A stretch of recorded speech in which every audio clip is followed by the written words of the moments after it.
Hey, everybody. Welcome back to the Hair of the Dog podcast. I am so excited that you are here.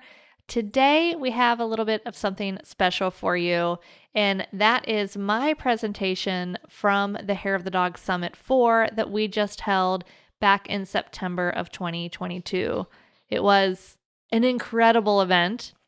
If you weren't there, it's not too late to grab yourself the recordings. We had just some absolutely incredible speakers from Monica Vandermaiden sharing us how to do dreamy portraits, and Ewan Cheney from Muttley Snaps helping us edit incredible black and white studio images. We had Corinda Kinsler helping us hit that mythical 5-figure sale. We had, oh my gosh, just so many things. Heather Lawton was taking us through our Wacom tablet to become a ninja there. We learned how to photograph dogs under the Milky Way, how to photograph dogs underwater.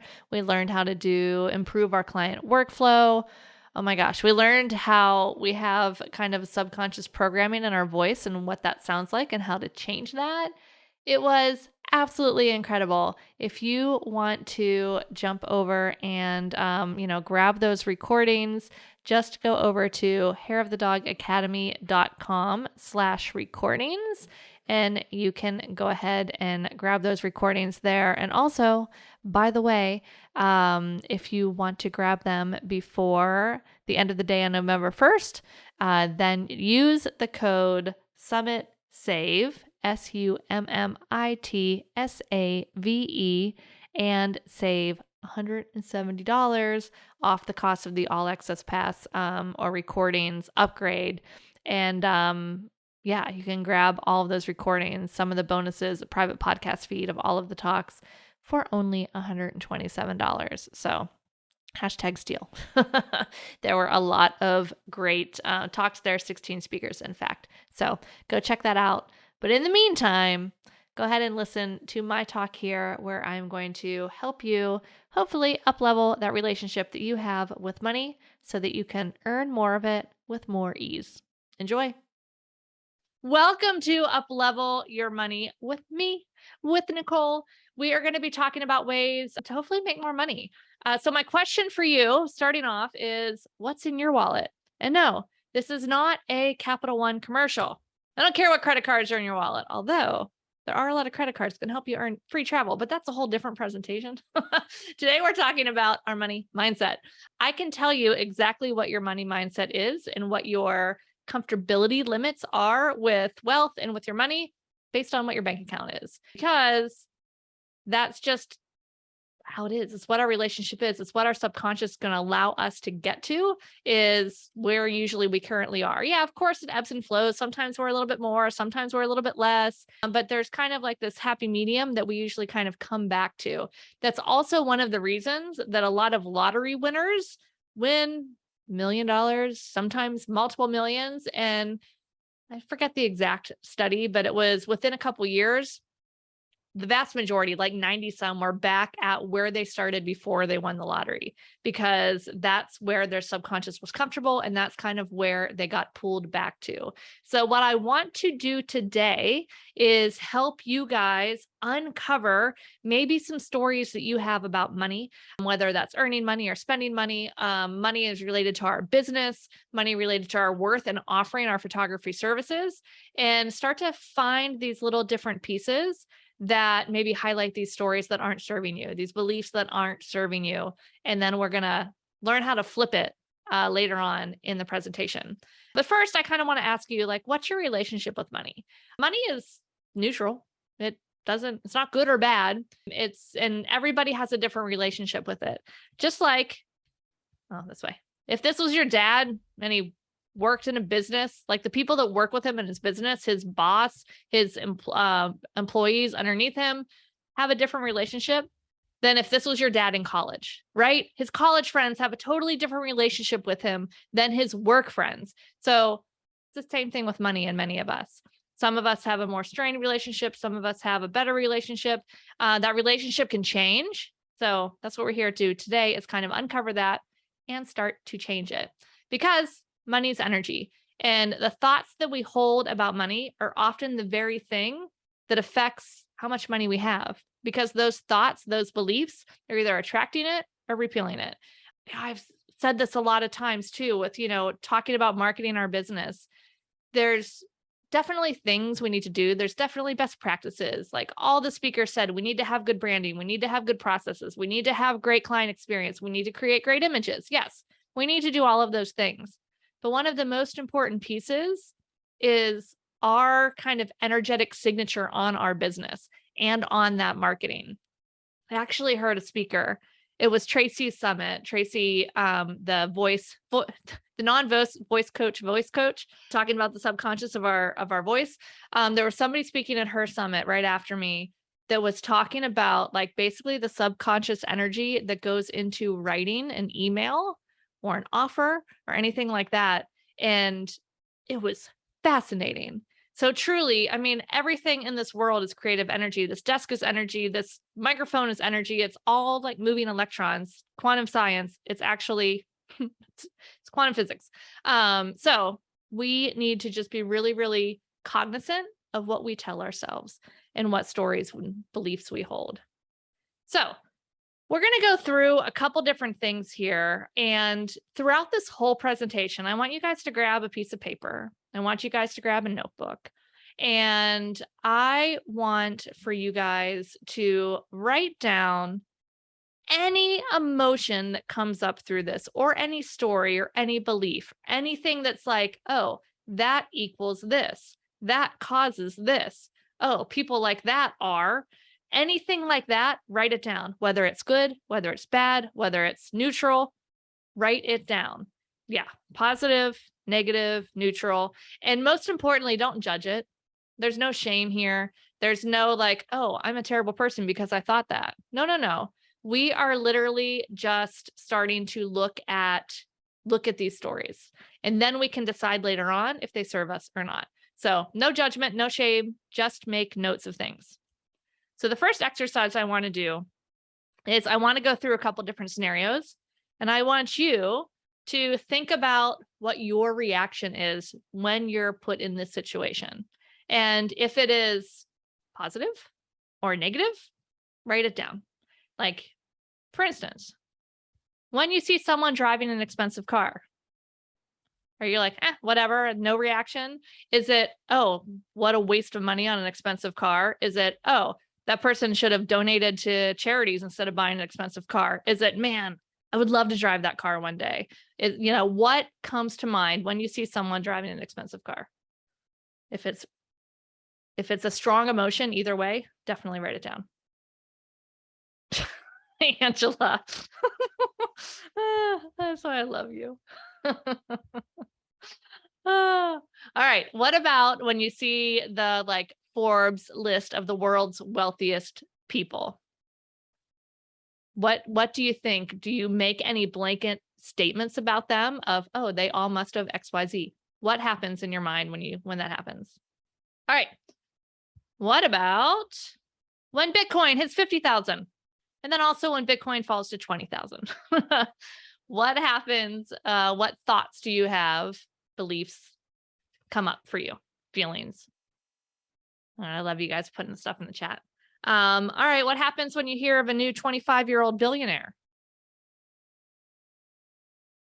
How? Yes, please tell me how. All right. What about this one? What happens when you hear of a new, I should put really good pet photographer joining your market? What story do you tell yourself then? This is a telling one. I hope they're selling products. Nervous, get my shit together. Still can't touch me. Love it. All right, awesome. Yeah, make a note of these guys, of any ones that are like especially stirring something in you. All right, what about this one? When you're just flipping through TV and the Real Housewives come on, or the Kardashians, or some other pop culture insanity reality show. What judgments are you making about the people on that show? What judgments are you making about the people on the show and how it reflects back on you? What judgments are you making about you as you're watching that? And it could also be like HGTV. Oh, they're watching, they're redoing this 5,000 square foot mansion in Malibu and they're like 28. How? What? All right. I love it. Oh, yuck. Great marketing. They're famous for not doing a lot, but I also know that's not true. Yeah, these are all good. These are all good. All right. Hold on to some of those because we're gonna start to list down some of those in a little bit. So, truly, the true cause of negative feelings about your underlying beliefs about money are not about the money. Whenever you have a negative feeling towards anything, anything related to selling, receiving, earning, growing your money, saving your money, seeing other people do something with their money, judging them, judging yourself, it's not about the money. It's about these underlying beliefs that you might have about that money. So let's start to dig into your money stories, shall we? Let me know if any of these ring a bell. And then also, as we go through these, if you have any particular money stories that you know that you have that you're holding on to, share in the chat. How about earning money is hard? Or I'm too old, I'm too young, I'm too whatever, insert adjective here to be successful. People won't like me anymore. Rich people are greedy. How can I get paid for something I love? I don't deserve it. Easy come, easy go. That was one of mine that I had to work on for quite some time. So, what do you guys have? Do you guys have any particular money stories that really stand out to you? I don't have enough. I'm threatened. If I have too much, I'll be judged. Yeah, that's a big one. The concern for being judged affects a lot of things we do. Earning money is hard. I don't deserve to make good money. It's hard and I don't deserve it. Growing up poor, seeing family members in debt. Yep.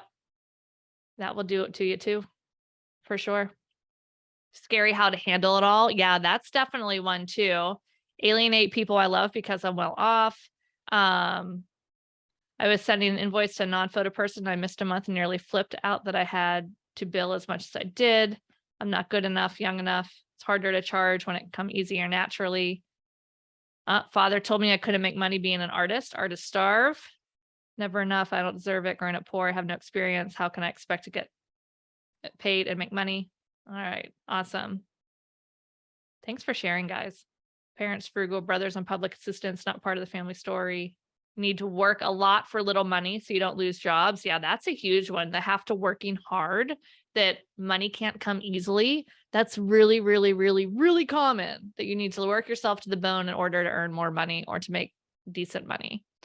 I wasted money on education I'm not using. Wasn't able to keep money. Mother demanded we gave it away. That I need to make my own money and not rely on a man for it. Don't want to be like my parents. Greed caused bankruptcy. Good thing you're not your parents, right? The more I make, the more I spend. Parents were terrible with money, but judgmental of everyone else who had a lot of it. Yeah, oh, that's a good one, Kelly. So they definitely probably had some sort of belief because someone probably told them when they were little that people that have a lot of money are greedy or this or that. So of course they don't want to be greedy. So therefore can't have any money. And then you can't be greedy if you don't have any money. Yeah.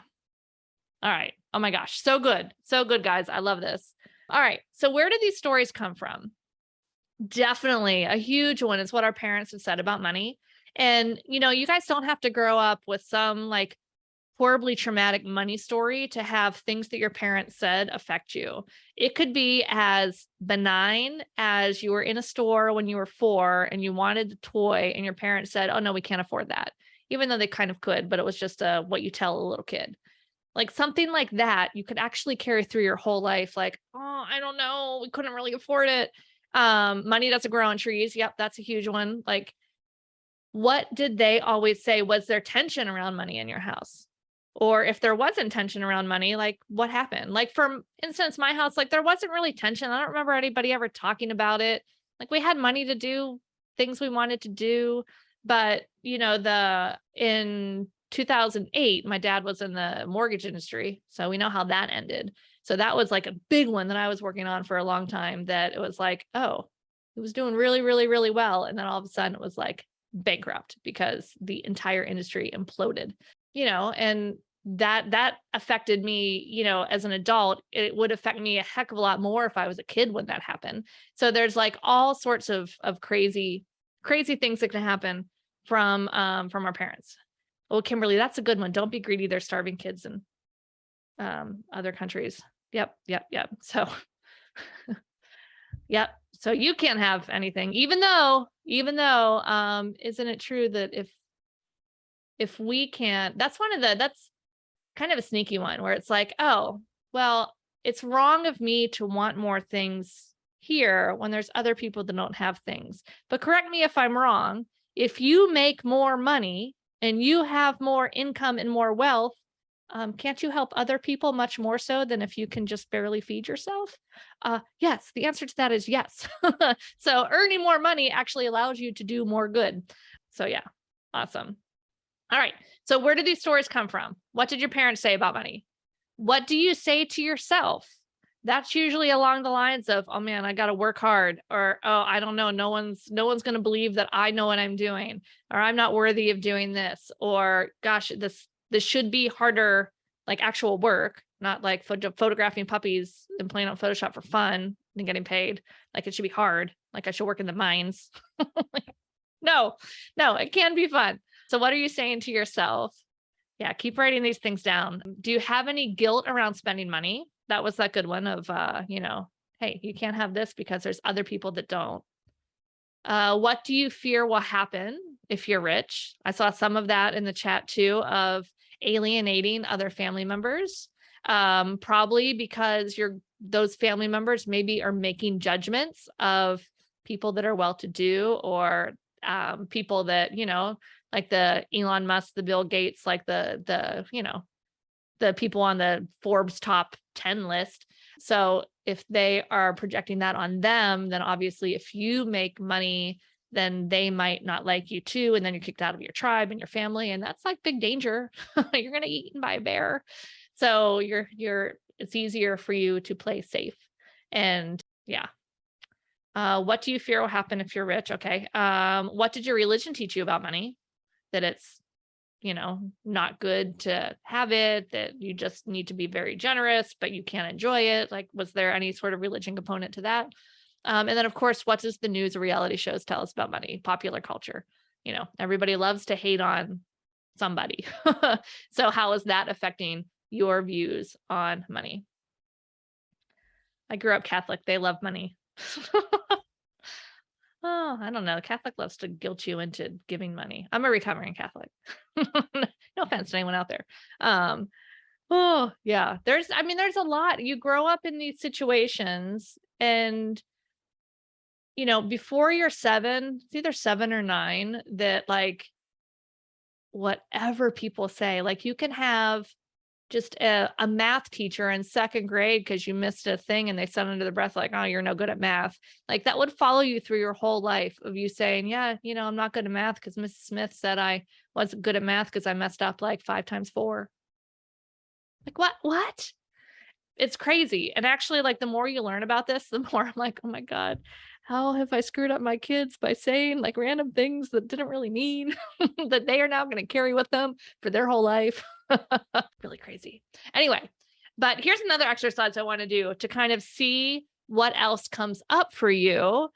Because again, right now, all we're doing is we're trying to find these beliefs. So as you come up with like, oh yeah, I do believe I need to work hard to earn more. Oh, I do believe that, that rich people are not, what's the word I'm looking for? Generous with their money. Whatever little pieces come up, write it down. Also, if things come up here, we're going to talk about spending money and then receiving money. If anything comes up here, write it down of like, oh man, that one made me really uncomfortable. So here we go. You get a large electric bill. It's been hot. It's summer. Like, oh, it's been really hot. It's usually like $200. What? $500? What the heck? Or it could be like a large unexpected medical bill. Like you just get a large unexpected bill. What is your, go ahead and put in the chat. If you get a large unexpected bill, what is your initial reaction? Mad. Oh no. Panic. Worry. Oh shit. Yeah. Current feelings not the same as previous feelings. Yes. Lynn sending me therapy bill. Now you send that to Heather, Lynn, not me. I just dabble in this. Yep. Alexis, that's a great one. Yep. Yep. Oh no, but at least I have my savings. This happened to me 2 years ago, maybe. My son was on, I don't know, he was on antibiotics or something. And he had a reaction. So we ended up having to take him to the emergency room one night. And all fine, just needed some steroids and changed medicine. We're all good. But then it was December, it was early December. And then like a week or two later, we got a $500 bill, despite having good insurance. It's a story for another time. We got a $500 bill and, you open it and you're like, God, sucks. But then at the same time, it was really easy to flip that of like, I am so thankful that I can pay this and it's not going to ruin my family's Christmas, because there's a lot of people out there. I'm gonna get emotional. There's a lot of people out there that if they got a $500 bill on December 10th would be like, oh, sorry, kids, you don't get anything. Like, we can't buy food for Christmas. We can't pay our rent next month. So when you have these negative feelings about the large unexpected bill or any of these other things that are going on here, if you find yourself of like, oh, I would react poorly to that, can you shift that and have a way to be grateful for it? Doesn't have to mean like you get a bill in the mail and you're like, woohoo, $500. Yeah, goodbye. Like, you're not making it rain over to like the doctor's office. Like, you're just going to write a check, you're going to send it in or pay it online, whatever.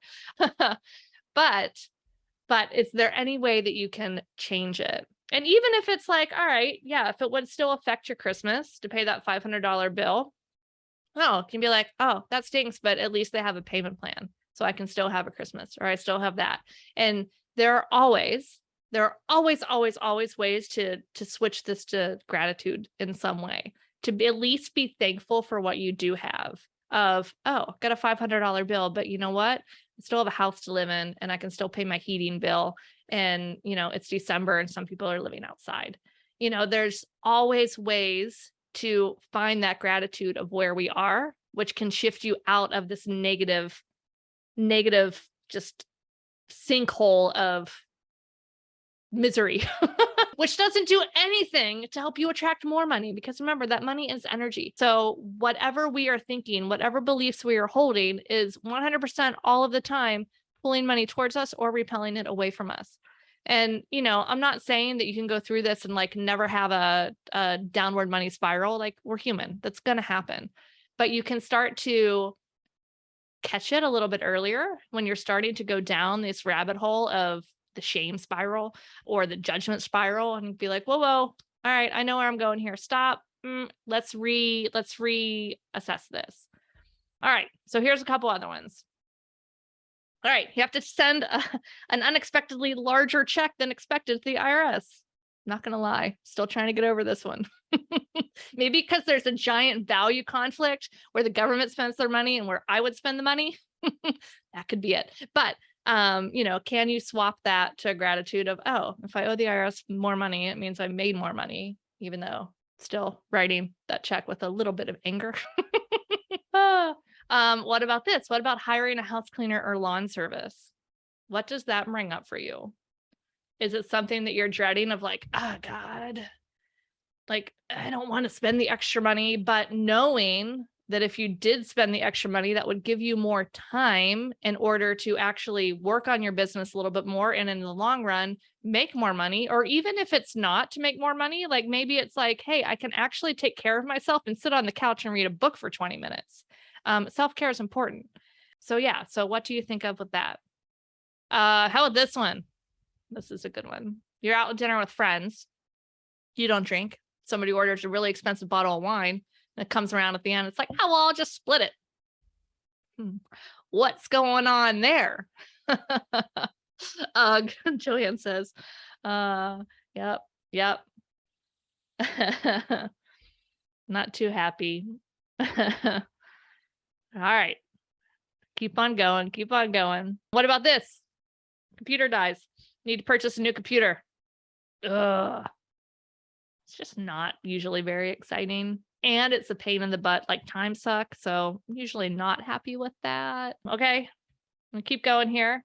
What if you're shopping for a couch? You're like, man, I need a new couch. And this could be a couch, this could be a purse, whatever something is that you value. I value furniture for my home. I do not value purchases. We've had this conversation. My latest purse is $10 from like a secondhand store, and it's pretty cute and has a parrot. Anyway, dream couch is 2 times more than the okay couch, like the one that would do, that you like, but you don't love. What do you do? What do you think about? What goes through your head? What stories go through your head? Life's too short not to have the perfect couch. I agree, Susie. Only if the couch would last decades. Yep, Kelly, that's a good one. Yep, because value. Yep, yep, yep. My lumbar agrees. You're funny, Denise. I love it. All right. That's spending money.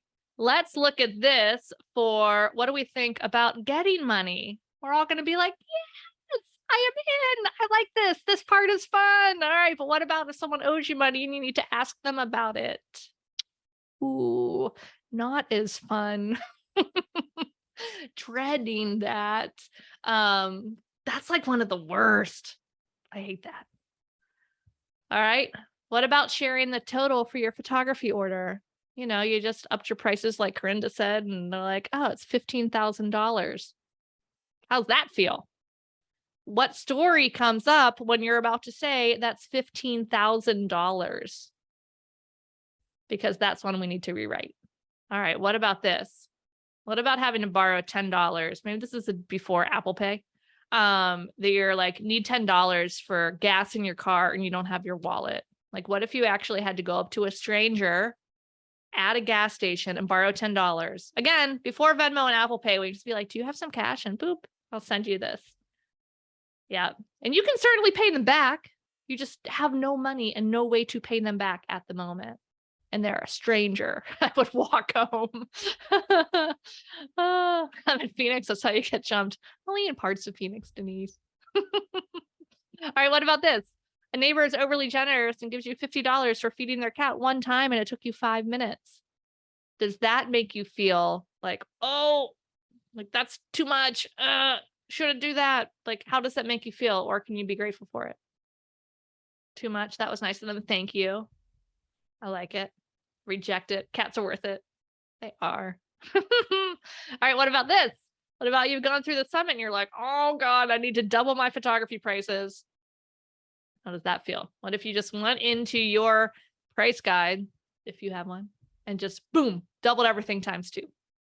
Nauseous. Scary. Yep. Insanely brave. What are they going to think? Lisa has words I can't say. Well, I can, but I'm trying to keep it PG. I love it. I love it. All right. And then last one. At what point, like, how about receiving a $500 financial gift? What happens if it's a $50,000 financial gift? And I get it, like who the gift is from, what strings may or may not be attached to that gift, and what situation the gift occurred. But do you have like a financial barometer? Like, can you guys kind of come up with a number where you're like, man, yeah, $10,000 would be awesome. I'd feel great about it. But if like someone gave me like 100,000, like obviously it'd be awesome, but you're like, oh, that's a lot of money. So something really crazy starts to happen once you start to do some of this work. And this happens in your photography business too. When you're starting out and you're like, I think I'm going to charge like $200, maybe $225. You know what? Screw it. I'm going to go $250, you guys, for a session. I'm going to do it. You know, something happens from there. You don't usually go from like, yeah, $250 a session to like, no, minimum 2,500, ideally 12,000. Like, that doesn't happen overnight. We need to like incrementally upgrade our comfort level of money we are comfortable accepting. And yeah, you can do this quickly. There might be some times where you're like, oh, all you need is to know that like, oh, $10,000 sales possible. Oh, okay. That has happened for other pet photographers. Oh, okay. I believe it. I am in. And that's all you need. Other people need to be like 250. Okay. 500. Okay. 750. Okay. 1250, 2000, 2500. Oh, 2200. Okay. Back to 2500. Like, other people need to do that more incrementally. And that again depends on all these beliefs and things that you have and just kind of what it takes for you to continue to up level. So it's always important, you guys, the basis of this talk is to like listen to these feelings that you have when things happen. And when something's like, oh, or there's a judgment, or there's like a tightness in your chest, or there's a like just negative feeling. Like, what is it? What is it that's causing that? And like, then we can start to ask ourselves some questions. We're going to get to those questions here in a second. So I want all of you guys to kind of think about what's one money belief that is not serving you. Go ahead and share that in the chat. If you can think of like, of all these things we kind of just came up with, what is the biggest thing you think that's kind of standing in your way from moving forward and up-leveling your relationship with the cashola? That I should give my friends free photography. They will never pay that much for my artwork. I don't deserve this. Confidence, fear, confidence. I have to work really hard to make any kinds of money and give my clients tons and tons of my time to be worth it. Not worth it. Don't deserve it. Finding people will pay what I need. Scared people will stop booking if I do too much. Are you guys seeing that a lot of this is like pretty common? So hopefully you're feeling not alone. Not alone in this. Yeah.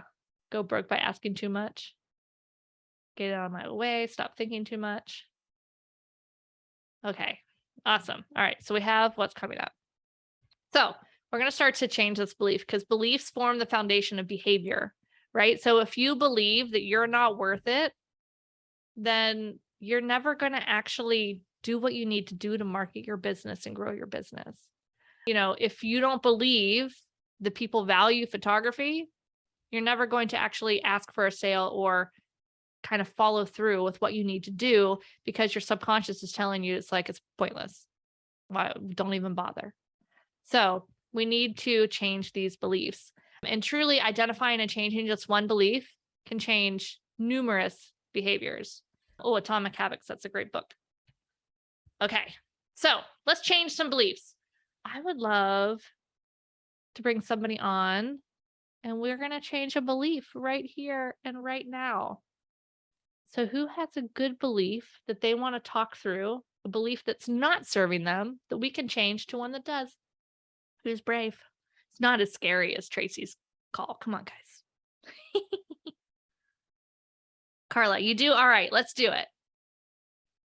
All right, Carla, go ahead and unmute yourself. Carla, are you there? I don't hear her. Do you guys hear her and I just don't? Or is she not there? Can you hear Oh, me there now? you are. Okay. Okay. Hi. Hi. All right, Carla, what's your belief?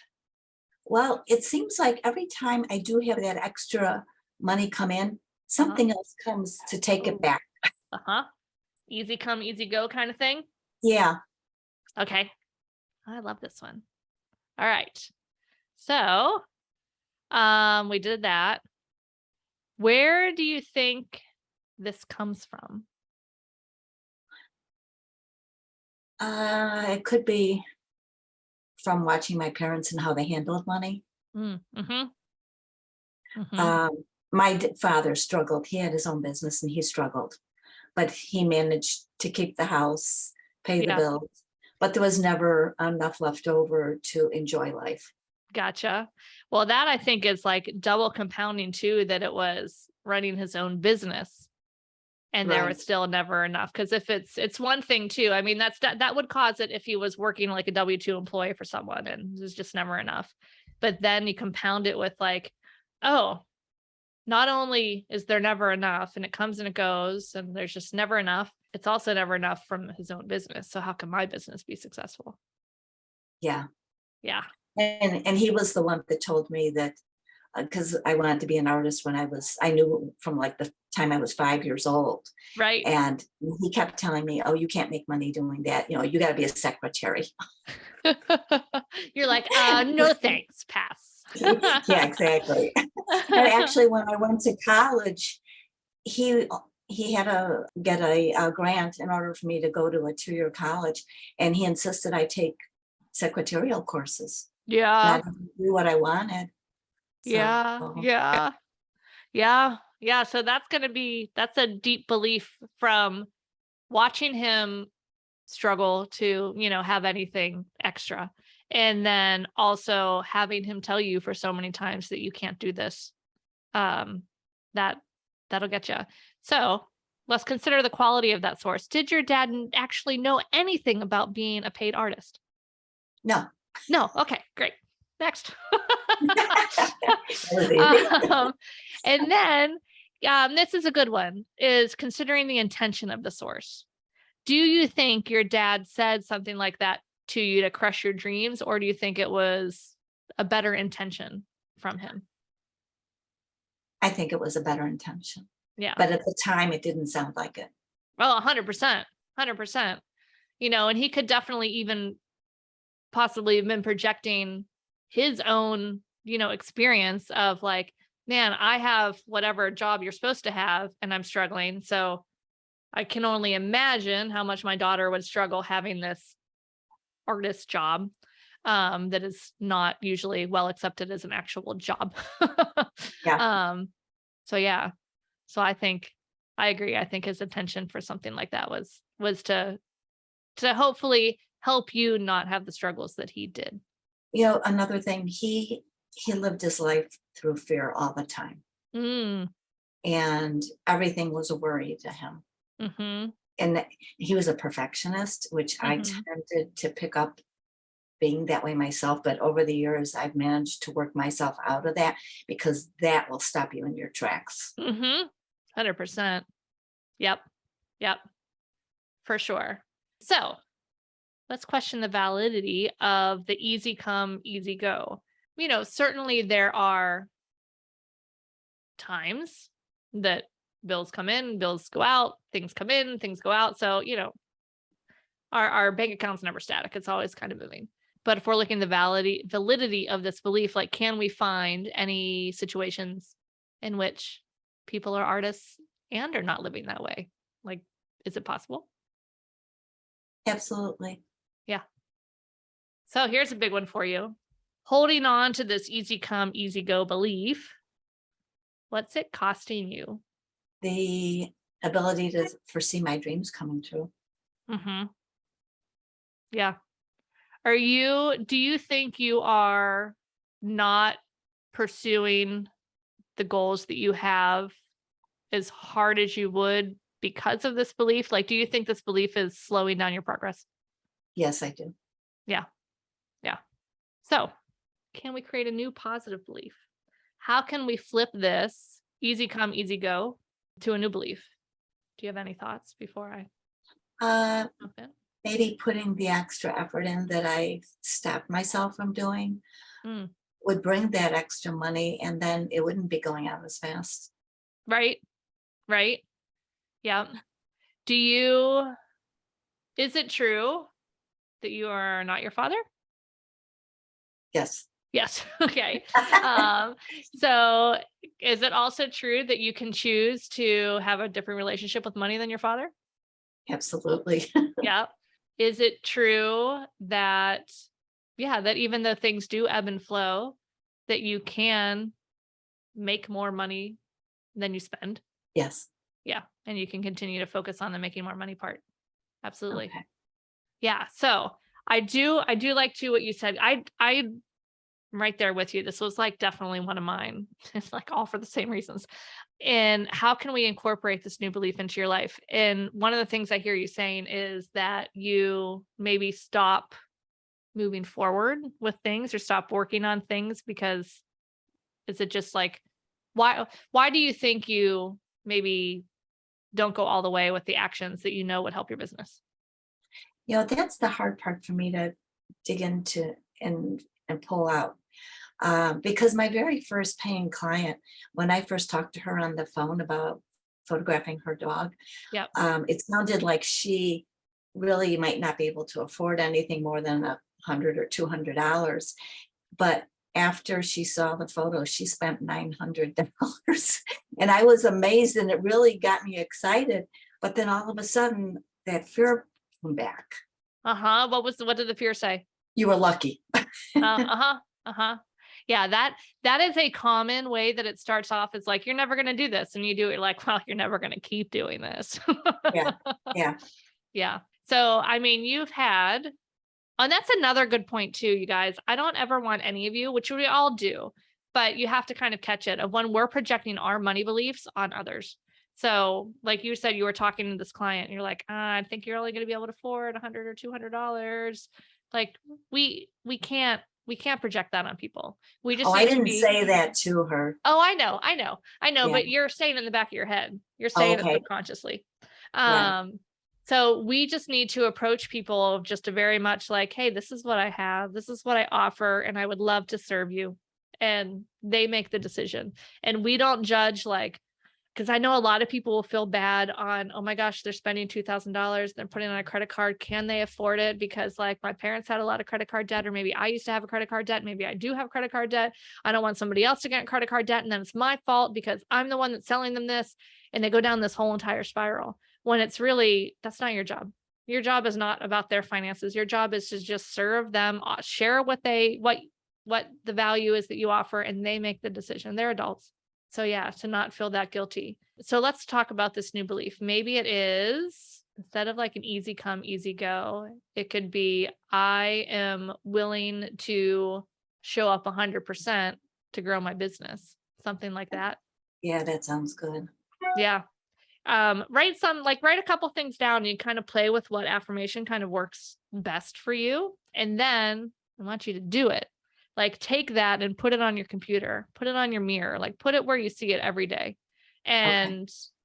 And it will kind of remind you and to step into that new kind of belief, and to act as if, Okay. because they're all connected.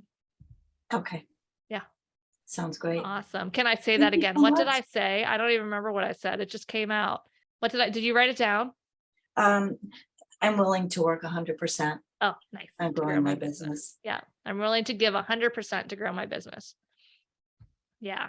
I love it. Yeah, Maggie, you can share a story that would help others. I love it. Go ahead and unmute. Okay, I'm unmuted. So, and this Thank you, Carla. really changed a lot for me and helped me a lot. So maybe it will put a perspective for others who are struggling with people spending money. My husband and I went out to dinner with another couple with friends, and we haven't seen them for a while. We're having an amazing time. Now we're paycheck to paycheck, maybe a little bit better, but Yeah. basically, no free money out there. And food, drinks, 3 hours later, we get the bill, and it was our turn to pay. The bill was $770. Yikes. And I froze. Mm-hmm. But I had too many drinks, so it didn't really affect me that badly. Thank goodness for that. And we got home, and the next day we talked about it, and it was one of the best money we spent. Because we still see value in it. Mm-hmm. So did we have it readily available? No, but we know that we will make money to pay for that. Yep. And we spend quality time with friends, having a great time, and building our relationship and friendship. And it proved to me that people will invest in things that they value. Mm-hmm. It was the perfect proof for me, just by that happening to me personally. I love it. I love it. You could even look at it as like, oh man, I had to pay $770 for that lesson, but I'm going to make so much more money now that I know that lesson on the back end of my business. Yeah. So I stopped that's when I stopped projecting on clients. I'm nowhere close to where I need to be, but that helped me stop projecting on clients on what they can and cannot pay. Yeah. I love it. Thank you for sharing that. You're welcome. I love it. Fantastic. All right. So you guys take a little screenshot here. I can upload the slides of these in the All Access Pass and on the replay page later. Right after this, I have to take my daughter to a lesson at the barn though, to go ride her horse. But yeah, take a screenshot of these, how to change your beliefs, because you guys can do this yourself. You can grab a friend to kind of talk through it. If you're like, I can't create a new positive belief, like talk to someone to help you come up with it. Because sometimes we can't see the forest through the trees, right? We're so close to that. But these steps will help you do that. So to wrap up here, I want to do some 3 quick ways to help improve our relationship with money. So we're always looking for those beliefs. We're always asking if these beliefs serve us, and we're going to switch the ones that are not serving us the most, like the most damaging ones. We'll start switching. So the first way is by having some incremental upgrades. So there's 4 ways. I'm going to go through a couple scenarios. I want you guys to kind of rank the overall section of that of your life there with brass, silver, gold, platinum. So platinum is like, the best. Gold, second best. Silver, meh. Brass, it's just like there. It's like 1980s decor. All right, so incremental upgrades. Let's do it. Your home. How's the location? Like where is there? You living where you want? Is it platinum? Is it brass? Is it silver? Is it gold?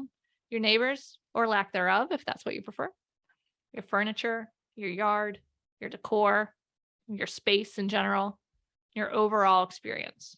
So how do you feel about the overall experience of your home? Brass, gold, platinum, silver. Or I guess brass, silver, gold, platinum. Awesome. Lisa loves her house. Got some silvers. Got a couple of brasses. Old Mary has a platinum. Yeah. Awesome. Okay. This is a telling one because you guys might all be like, I'm all platinum up in here in my house, but oh shoot, my bedroom and bathroom, that is brass because nobody sees it. So I like live in squalor. So how's that toothbrush? Upgraded that toothbrush recently? Anyone? Skincare? Are you getting like the cheap stuff? I mean, I don't know. I'm 45 still, I think. I got some more wrinkles happening up here. It's time to up that skincare game a little bit. What about the hair care? I've done this. I have like really nice stuff that I got from my hairdresser that like makes my hair like freaking silk. But I still sometimes use like the Costco one, which is still good, but it doesn't make my hair feel nearly as nice. And I'm like, well, I'm not going to see anyone today. So I'll just use this cheap stuff. And I save the good stuff for later. It's like my hair's not worth it. Guess it's really not if I'm not even going to dry it sometimes. Anyway, all right, towels. Are your towels holy with stains? Mine are better now. I upgraded when I moved into our new house 4 years ago, but prior to that, they were not good. How old's that bath mat?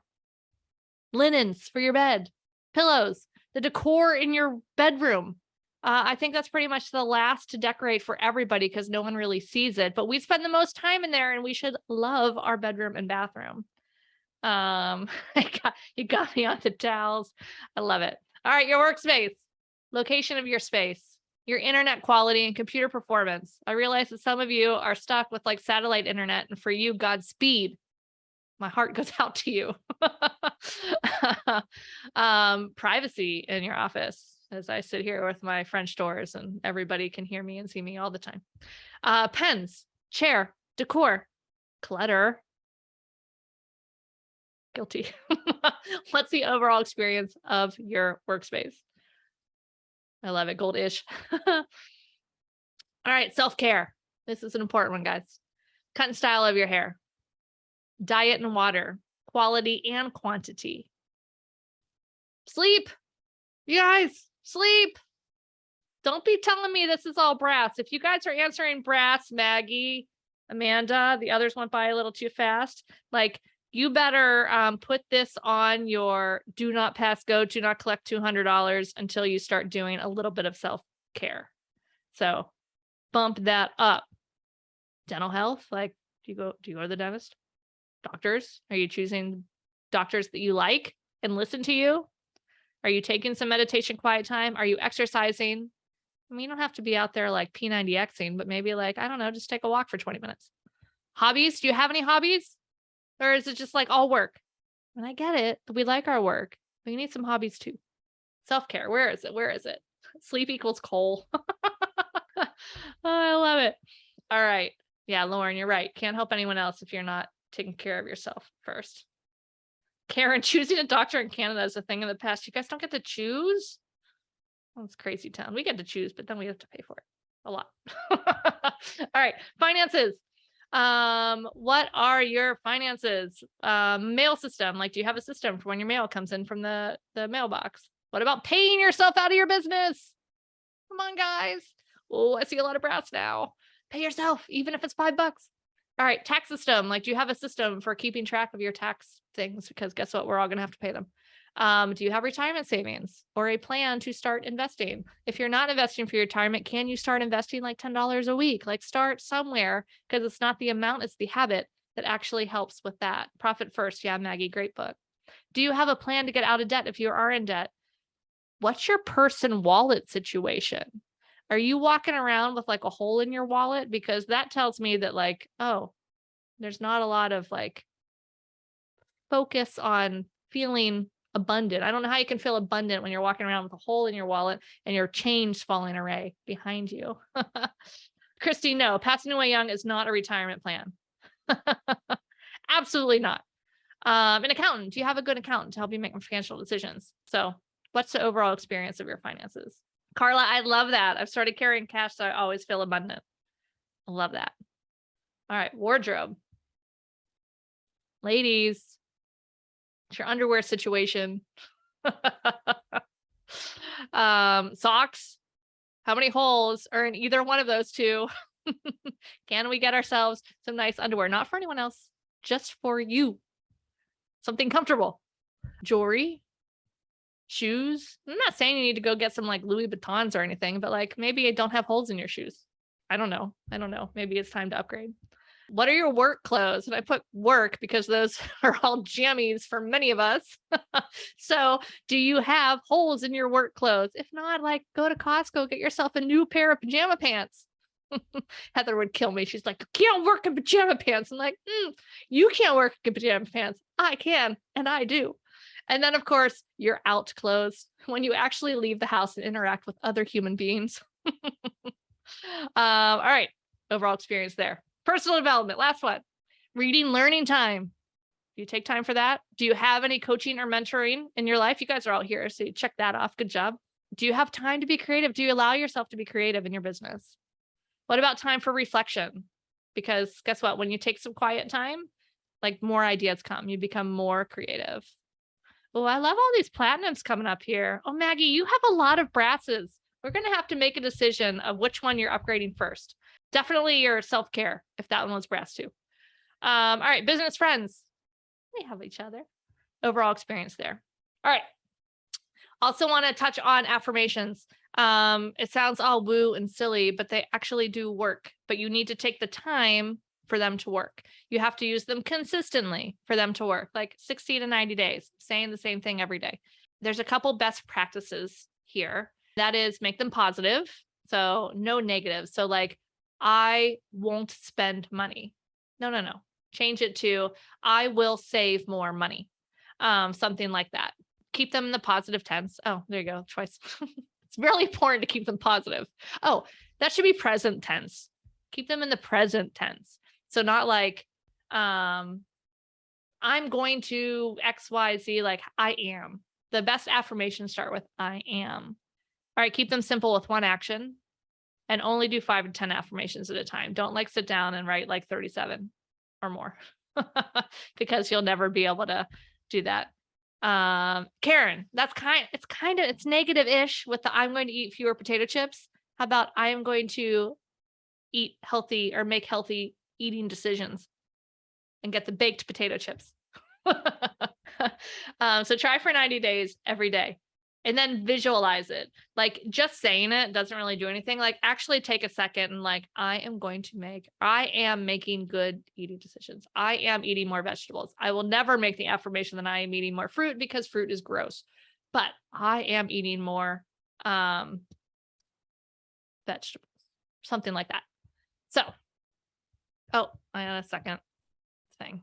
There we go. Here's just a couple sample ones. If you want ideas, you can search affirmations for photography business, affirmations for money, affirmations for paying down debt, affirmations for whatever it is you want to improve.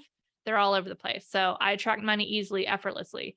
The more I focus on joy, the more money I will make. The money is a tool that can change my life for the better. I am the architect of my fate. I can achieve X, Y, Z. People love their photography products and refer their friends to me. Corinda had something like this in her talk, that clients are excited to spend thousands of dollars with me. I am a money magnet. I love that one, Susie. And then, all right, here's this one. I love this. I heard this a while ago and I was like, oh my God, that is brilliant. Because sometimes we're starting out with these affirmations and we're like, I don't believe this. I know I'm saying it. I'm going to start believing it, but like, I don't at all. Nope. So can you say, I am becoming a wealthy woman. I'm becoming a business CEO. I am becoming a, internationally known pet photographer. You don't have to say I am yet, but I am becoming. That's an easier way to like buy it in. And then pretty soon you're going to get rid of that becoming and just say, I am. All right. So number 3, cultivate your inner state. This is so important. Like at all times, our feelings are a barometer for what's going on in our head, for what we're attracting into our life. So if you feel like shit, you're attracting more shit. If you feel great, you're going to be attracting more good things. Now, I'm not saying like you can never feel bad. You can never feel stressed out. You can never feel tired or worried or stressed. Like, we're human. But when you're feeling that more than you're feeling more peaceful gratitude kind of inner state, you're going to be attracting more of that kind of crap. So you want to try to flip it whenever you can and cultivate these inner state experiences. So what can you do to cultivate those inner states? Some people can go test drive a fancy car. Some people can go look at really nice, fancy open houses. That's me. Like, I love going to look at fancy houses, and I like walk through them, and it just makes me feel super abundant. Like I'm living there, even though I'm not. But other people might walk into that big house and be like, it makes them feel bad. It makes them feel the lack. It makes them feel like I'm never going to be able to afford this. How do we do that for the houses? You guys, look for your area for a parade of homes. That's when all the builders like open up all these sample houses, and you don't have to pretend to be buying this $2 million house. You could just walk through it. And it's awesome. And they're always decorated. Even like the normal houses are always decorated so awesome. I love model houses. My mom and I, we get together, we just go model house shopping. It's really fun. So anyway, so what are you doing? Because some things on this list make some people feel really abundant and makes other people feel the lack. So you don't want to do things that feel the lack, make you feel like you're missing it or you're lacking, you're never going to get it. You want to do things that make you feel abundant. Is it staying at fancy hotels? Is it not even staying there, but going to like lunch at a fancy hotel? We can all do that. Go for a cocktail at the pool of a fancy hotel. Like, there are definitely ways that you can still cultivate that without spending a lot of money.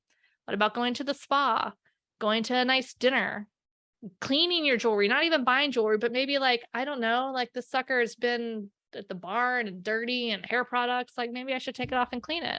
That'd make me feel better. What about just sitting in the sun with a book? Like, you don't need to do expensive things to make you feel abundant. Make a list. Maybe go shopping, or even just window shopping. I love to go look through like home decor, like stores. Love it. If I see one, like beeline straight in. Usually don't even buy anything. I love looking at that kind of stuff. Or maybe just going out to be in nature. So I want you guys, we're running out of time to do it now, but I want you guys to like make a note to write down 10 to 15 things that you can do to make you feel abundant. Some of them might involve spending money, like going to the spa. Some of them might be just getting outside in the sunshine, taking a walk, listening to music, reading a book, going to an open house, what those different things are about that. Deborah's asking, how do you get past asking for money from people that owe you? Well, number one, you can make a boundary where you don't lend money to friends unless you're willing to make it a gift. And that kind of gets rid of that whole thing. But usually people might have forgot. Although I find that hard because like if I owe money to somebody, probably because I'm projecting, because I don't like I'm hypersensitive to it. I'm like, here, take it. But I mean, you have two choices. You can either ask them for it nicely, or you can just release it and let it go. But the holding on to, God, this person owes me money, and holding on to that is not going to serve you at all. So you got two choices: ask or release it. Okay. And then book recommendations. If you guys like this and want more, diving more into this money mindset stuff, these 3 books are like the best. I love them so much. You will love them. Highly recommend. This has been awesome. Did you guys find that helpful? Do you guys love that conversation as much as I do? Like, I could talk about that stuff all day. Oh, you're so welcome. It was a fantastic, fantastic week.